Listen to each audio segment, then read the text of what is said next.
On the Jeep Grand Cherokee Smyth kit, one of the most challenging things, I think, even for us, those of us that have built these cars a lot, is trimming the taillights. And the taillights, if you've seen your cruddy ones that are on your Grand Cherokee as it was delivered, not a 20-year-old car, we have to trim them. I bought these for 50 bucks on eBay. They're smoked, they're a little lighter, and I want to walk you through basically cutting a perfectly good light, and so it'll fit on the Smyth kit. So here we go. So this is how they're shipped. This would be the, what is this? The passenger side light. The front, angles up at the top. They're very nice. They have a little vent here. The inside has a little cover that we're gonna get rid of. These are your two screws here that mount the bolt to the Grand Cherokee. So when you're removing it, same thing, two screws there. And then there's a post that goes into a little rubber receiver. And that's what the Grand Cherokee stock light looks like. So first thing we're gonna do is remove the plastic pieces that are in the way. So this piece, if you take a look, it's just a plastic cover. It pops right off. There's nothing really fancy. If you break it, not a big deal. We're not using it. You can take that off, and you're left with the two clips. Now, the bottom of the light is the one that comes in toward the middle of the car. So we want a straight surface. We're going to leave the top of the piece right up here. We're going to leave this curved, and we're going to trim off almost probably 1/2 inch, 3/4 of an inch. I'll show you where at the bottom. So we're going to want to draw a straight line from here down to the bottom, and underneath we're going to end up about 1/4 of an inch from the reverse light. So that little dot, we're going to cut right about there. So on the bottom of the light, and I'll try to see it from your point of view, you can see this little standoff on the bottom where the screw was, where the old mount is.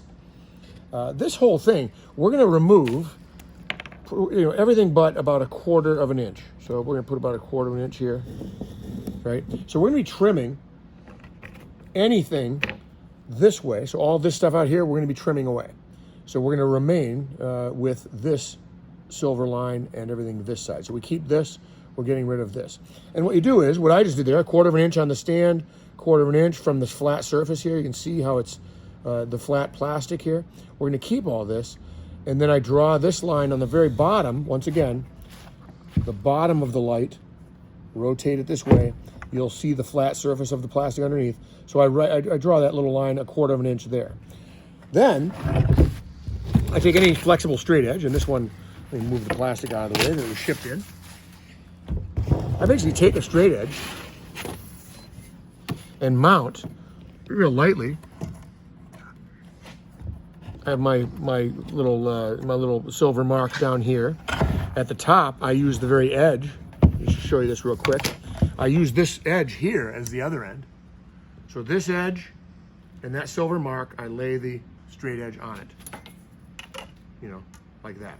So that's what I'm doing right now. So I'm gonna hold this up so I can see it. You guys won't be able to see it, but I hold that steady.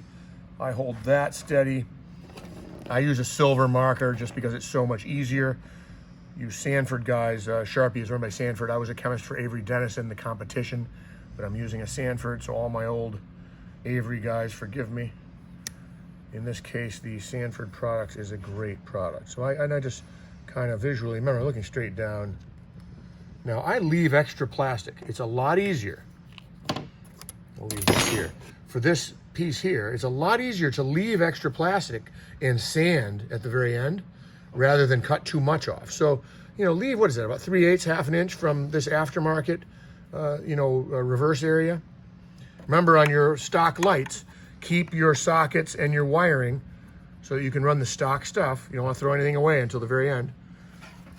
And then this right here, I literally take a Sawzall and I slice along that line through this piece here. I literally leave about 1/4 of an inch of standoff here on this piece, and I make a straight cut.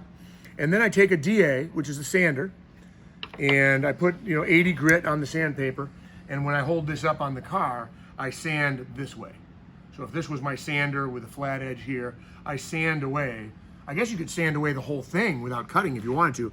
When you're slicing, by the way, with your Sawzall or your jigsaw, super high speed with barely touching the plastic. You don't want to chip it. That's why I say cut about 1/8 of an inch away from where you want the final line to be, and then sand this way. And that's it. And then the stock light, when we're done, will go into the hole at the top.